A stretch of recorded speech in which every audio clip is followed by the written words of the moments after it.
Hello, friends, and welcome to the CUInsight Network. My name is Lauren Culp. I'm the publisher and CEO at CUInsight.com, and it's my job on our show today to have conversations with the thought leaders who support the credit union community. We get to identify the issues that are affecting credit unions and really have a discussion on best practices so that we can all learn from one another and improve our credit unions. Our guest on today's show is Carl Robinson, the SVP of Payments at Alacrity. Really excited to have him here. So let's just jump right into the conversation. Carl, welcome to the show. Thank you, Lauren. It's great to be here with you and looking forward to the conversation today. Awesome. Me too. Well, let's start with a little bit of background on you. Most of us didn't grow up thinking that one day we would get to spend time working with credit unions, or most of us didn't really think about financial services. So what did you want to be growing up? And then what was the inspiration for you to take the gig as SVP of Payments at Alacrity? Yeah, great question. I think when I was tiny, a little bitty boy growing up in West Texas, I wanted to be a race car driver, and that was my aspiration at the time. I was kind of analytical, a little bit technical. I like to tear things up, break them down, and then put them back together, or see if I could put them back together. It drove my parents crazy, but that kind of followed me throughout my career and throughout life. I've always been a little more analytical and technical in nature. And I've always wanted to solve complex problems and understand how things work. And so that's kind of been the underpinning of my career and of my aspirations. And as far as Alacrity goes, I've been in the payment space and banking technology space for around 26 years. Most of that I've spent in a sales or management, senior management role. But Alacrity represented a unique opportunity at a unique time in the marketplace. And what I mean by that is offering a cloud optimized, digitally native platform directly at a time when the market is kind of clamoring for that kind of capability, particularly with what's happening in payments technology and digital fintech. That's great. Well, and I think perfect role for you. You said love solving complex problems, understanding how things work. The sort of the payments landscape for a lot of folks is one of those complex things that takes a little bit of work to understand how it works. So, as we prepare for the show, we were thinking about some situations that are really important to credit unions, and I'd like to start with this reality that the expectations from a consumer side are really for increasingly modern digital payment options, money movement capabilities, and that digital experience. Consumers are really, really wanting that. They're accelerating what their expectations are in that world. So a couple of questions for you. What would you tell credit unions then that are struggling to keep up with these expectations from sort of that digital side?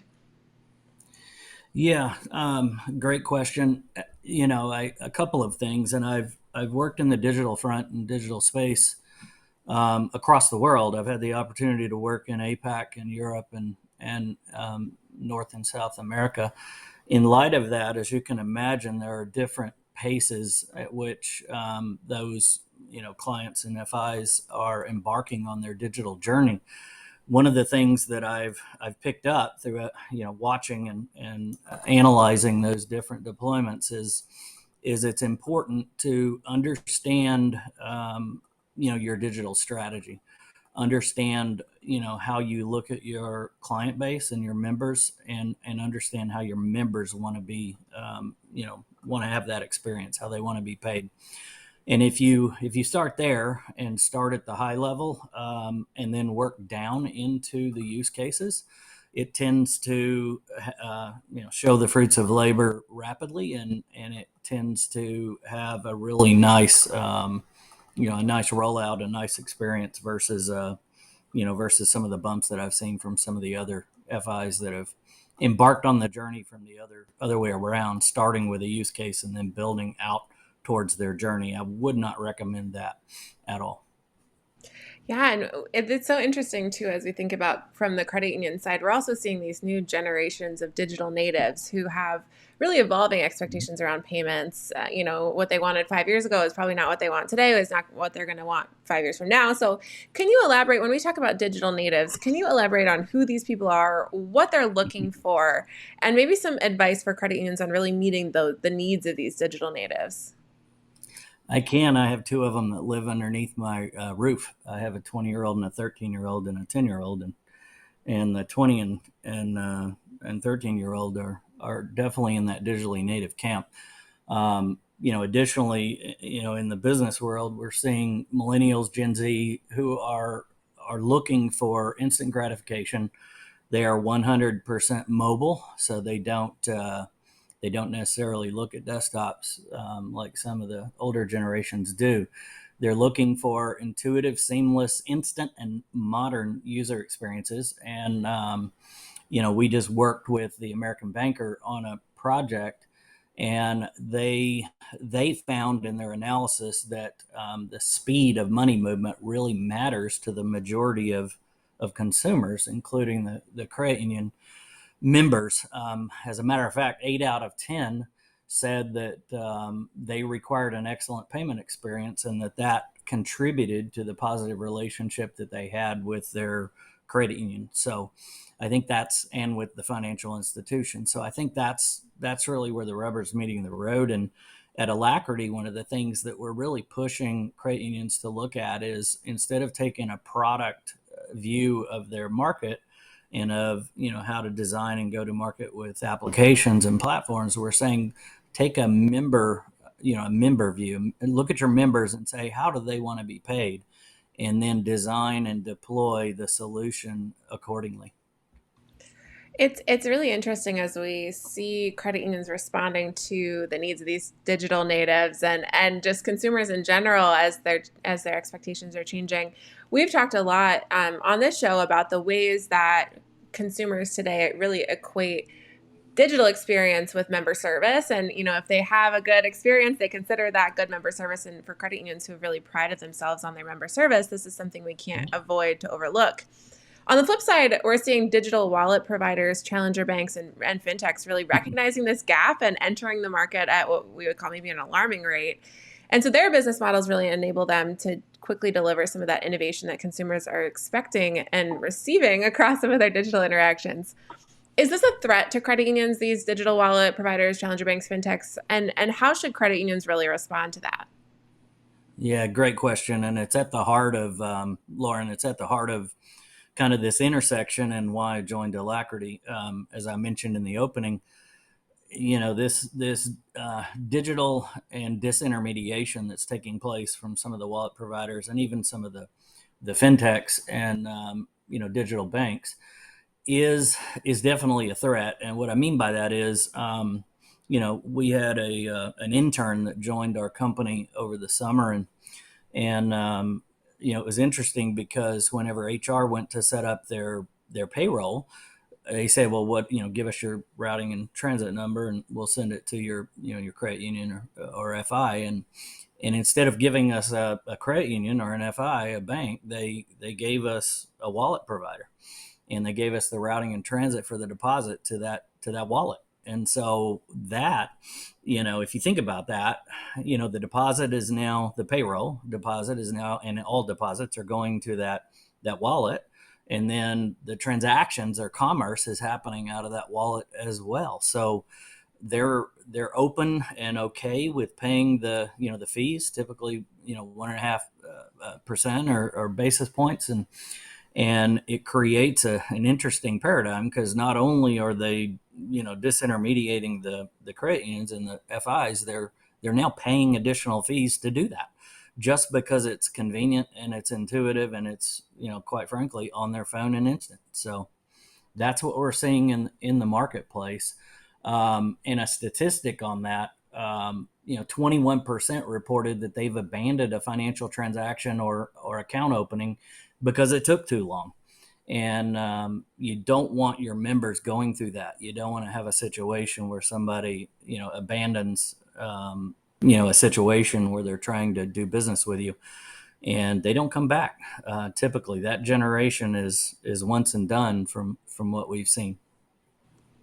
It's so interesting as we see that, and I can even recognize that in my own life, where sometimes there's some frustration with how easy it is to use something like a Venmo or a PayPal Mm-hmm. compared to moving money around. It's like, this ACH is going to take 4 days or whatever it is.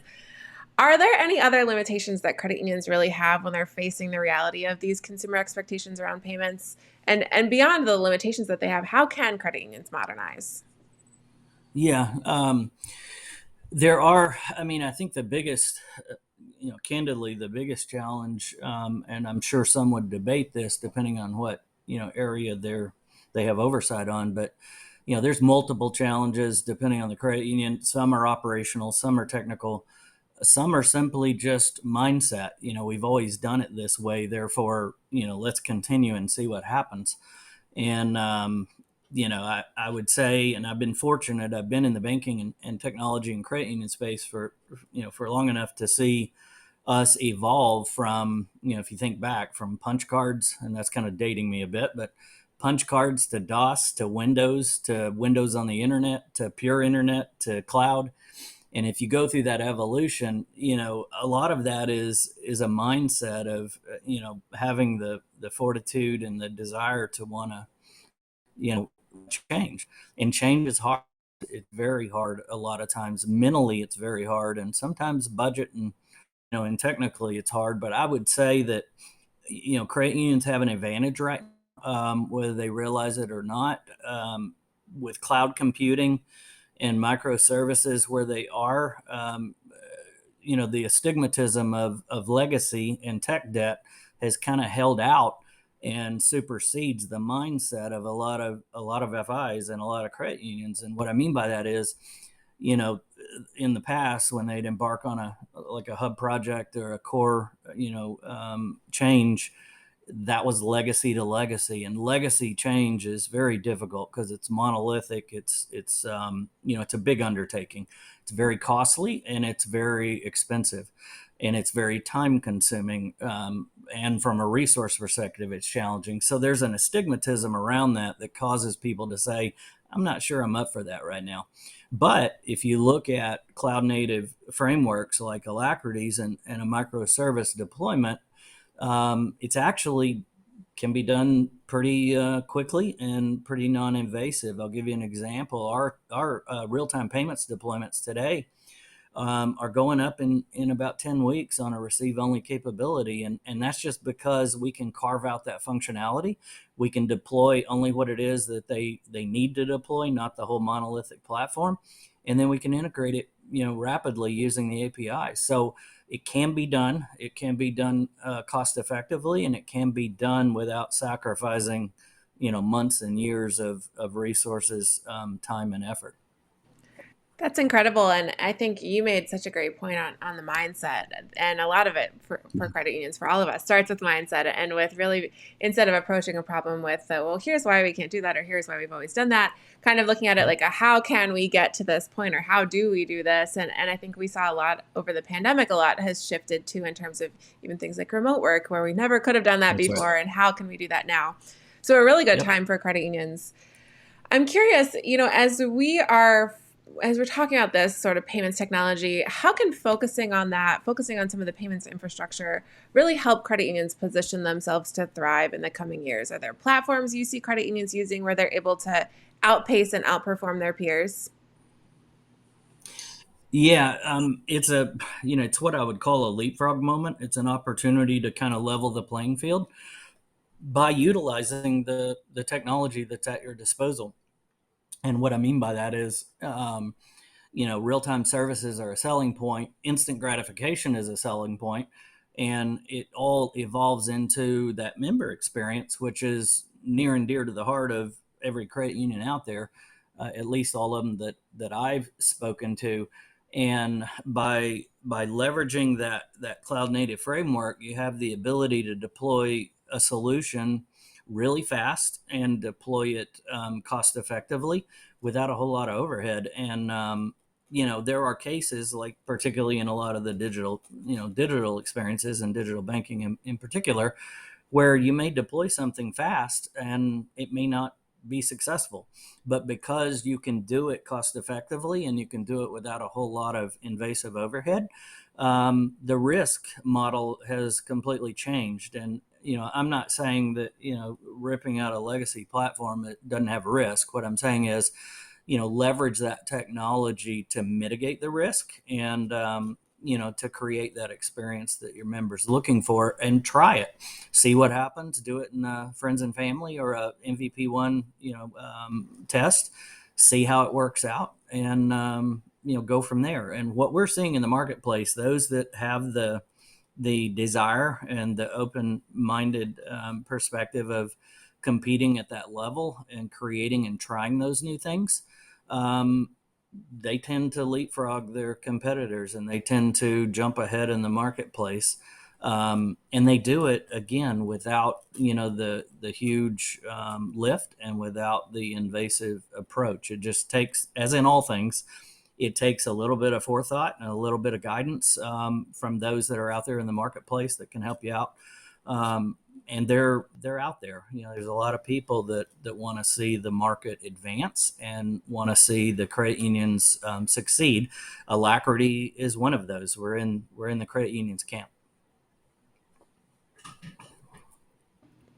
I'm so curious then too, as we're thinking about this, there are so many different technology needs and opportunities. Are there nuggets that you can share with our listeners about real-time payments technology? And I love the phrase leapfrog moment. So to help a credit union get to their leapfrog moment, if someone's a Yep. novice to payments technology, can you walk us through maybe what is the THC, RTP network? What is FedNow? What are some use cases for getting up to speed for members? Yep.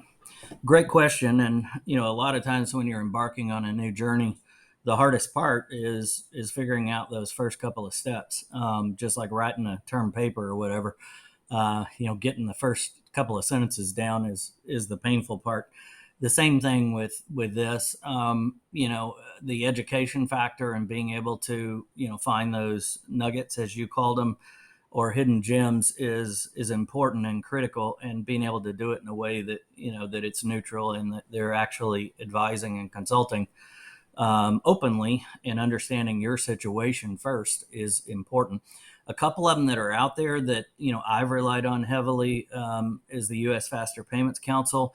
We're a voting member of that. It's a great group, easy to join, easy to participate, listen into their meetings, and kind of get your head around kind of the concepts and the approach that's being talked about. Another one, there's a number of analysts out there that we lean on heavily and that we collaborate with. IT, Salent, Mercator, Forrester, IDC, Cornerstone Advisors are a few of those. Additionally, the CU Times, Credit Union Times. A little plug there. Payments Journal, American Banker, FinExtra, which is a global out of London. All of those are really good resources. And, the other thing that's obvious, but maybe not so obvious, is the internet itself has so many valuable resources out there. Now, it does take some time to kind of filter through what's relevant and what's important. But in addition to the ones that I've just noted, just being able to go out there and Google some of the key topics and really dig in and learn who the players are, learn who the individuals are that are leading those institutions is important. And the peer groups that are doing this stuff, some of the other credit union leaders, is another excellent source. I would also say there's a number of regional credit union groups and leagues that are out there that we worked with and that we partner with that are doing a really good job of kind of educating and leading their members down this path as well. So I've probably obliterated some of the listeners with a lot of sources, but hopefully a few of those stick, and that really helps. Absolutely. Well, let's pretend, I'm curious too. Let's pretend you and I meet at a conference in person, and hopefully we can do that again someday soon. Could you give us your elevator pitch on what Alacrity is and where you really add value to credit unions? Yeah. So we're a privately held, profitable from day one fintech. We're cloud optimized and we're laser focused on unified money movement. And what that really means is we support the approach of, if you're on a digital journey and you're looking to digitize your payments, the key there is to create that unified experience for your members. And how do you do that when you've got a menagerie of platforms out there that over time have evolved? So you've got your account to account capability, you've got P2P or person to person, you've got your high value, your low value. You've got real time coming into play with the clearinghouse RTP network. You got requests for pay, you got FedNow, you got FedWire, ACH, and cards. And so all of that, if you step back and look at it and say, wow, that's a lot of touch points. How do I manage that? And how do I manage that centrally so that, let me give you an example. So if a member calls in and says, hey, I need to pull all the payments for the last month, for a legal proceeding or for, whatever the case, how do I do that? And by the way, I've sent you payments across all the channels that you just noted. It's hard. It's difficult to pull that information. Sounds like such a simple ask, but for a lot of financial institutions, that's a hard task, pulling all that information. Well, if you unify it with a platform like Alacrity, you can literally pull that information, quickly and efficiently, and it doesn't have to all be Alacrity. You can still keep some of your existing framework in place, and we just overlay that and have the ability to interact with the frameworks that you have. So we're not professing that you rip and replace your infrastructure or do a hard cutover or migration. That's not what we're supporting. What we're supporting is look at the technology and use it to your advantage, because it's structured in such a way that you can do that. You can coexist and play nicely in the sandbox, where in the old days you couldn't do that. What I would say, avoid continuing to invest in technology debt and legacy, because that is just, it's like buying an old house and you just keep throwing money in it, and then you wake up one day and you go, oh my gosh, I'll never get money back out of this. Boats and houses are both that way. Don't do that with your IT budgets. Okay. I love the saying that BOAT stands for break out another thousand. Exactly. Yes. So good. Well, Bingo. as you're talking about Alacrity really focusing on money movement, talk to me about the modern money movement experience. And lots of credit unions have all these various vendor solutions patched together. Is that really an obstacle for them? It's an evolution that's kind of transpired over time, and the good news is they offer all of this, all these different capabilities to their members. The challenge is, how do you collaborate and leverage those capabilities in a cost-effective manner to service and create that instant experience? And what I mean by that is, with the clearinghouse and even with the Federal Reserve, with FedNow, they're going to a 7 by 24 by 365 model.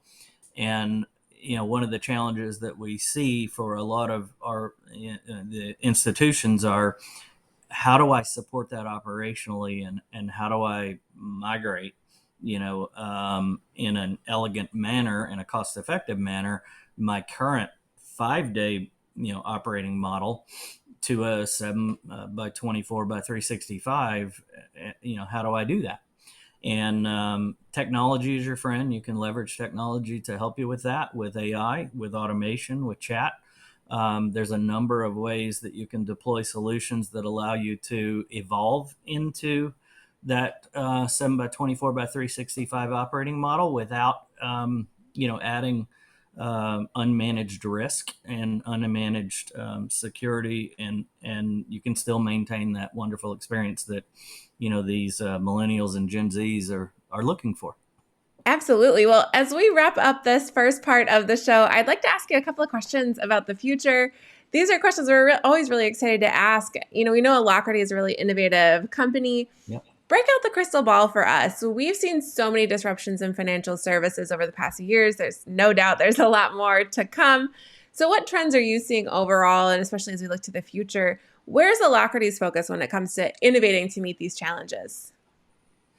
Yeah, I think a few of them are out there. I'll just hit on a few of them really quickly. So the shift to real time everything and instant gratification, I've hit on that theme a few times. But if I think about payments over the last 40 years, not a lot has changed. But now all of a sudden, with the move to digital and with the clearinghouse starting to hit ubiquity with their real time payments, they're at about 63% right now and rapidly growing towards that magic 75 or 80% ubiquity. You've got the Federal Reserve with FedNow. You've got a number of cross-border and international real-time schemes already out there. You've got the move to ISO 20022, which is the international standard for banking and payments.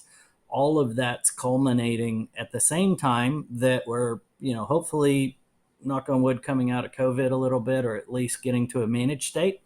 And that has accelerated the move towards digital. And so if you think about it, everything I just said has something to do with either standardizing or instant.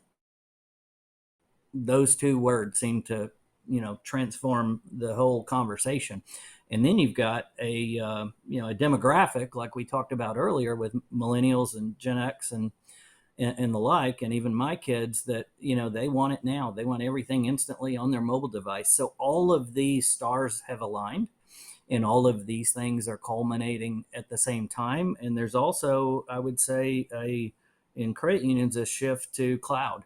The ability to leverage not just data centers, but leverage cloud computing and leverage what I would call cloud optimized microservices and APIs and marketplaces. That is all taking place as we speak, and it's an exciting time to be in payments. As a payments geek, and somebody who's been doing it for 25 plus years, it's pretty cool to see the pace at which these changes are taking place.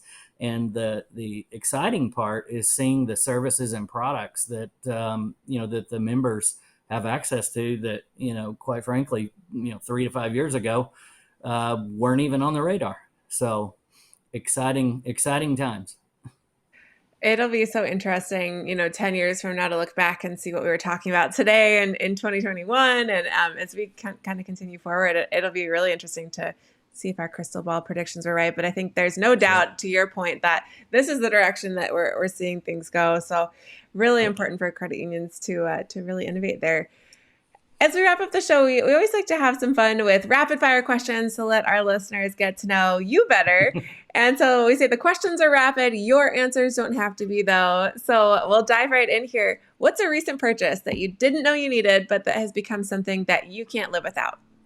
Yeah, well, I have to give kudos to my sister because I didn't purchase it. She did and gave it to me. It was a Plantronics headset, a Bluetooth headset, which I always walk through airports and I thought, God, look at that guy. He's a dork. He's wearing that thing on his head. I'm one of those now. And I wear my headset. I don't leave home without it. I have 5 of them. And so if one dies, I can slap the other one on and keep on going. So that's that. A Yeti cooler, I enjoy that as well. So Yeti's done a good job with what they're doing. So, and I didn't expect, I thought styrofoam was where it was, but that's not the case. That's incredible. I love the headphones are kind of like walls up. Don't disturb me while I'm walking through the airport. Yes, So I'm that's right. definitely on board there. Yep. Well, when you hear the word success, who is the first person that comes to mind and why? Yeah, great question. And I struggle with this one a little bit because success comes in many flavors, as you know. There's all kinds of definitions, but regarding business success, I would say posthumously, Steve Jobs. I mean, Jobs is he's the poster child for that and poster boy for it. He had an open mind. He saw the future of what was possible, and he faced a lot of naysayers, a lot of challenges. He failed multiple times, and but he continued to prevail, and he saw what was possible, and he made it happen. The nice thing is he took those failures, learned from them, adapted, and then came back stronger than ever. And as you can see today, nobody thought that the iPod would turn into what Apple is today. So I think he's a great example. Another one that I'm watching very closely from the great state of Texas now is Elon Musk. As you know, he's invested heavily in South Texas and Austin and he's doing some really cool stuff in the diverse technologies with EV, space, robotics, renewable energy. I'm anxious to see where Elon goes and where his companies go, in the space, to see, what he pulls off. So I think we've got all kinds of leaders out there today, but those are two that come to mind.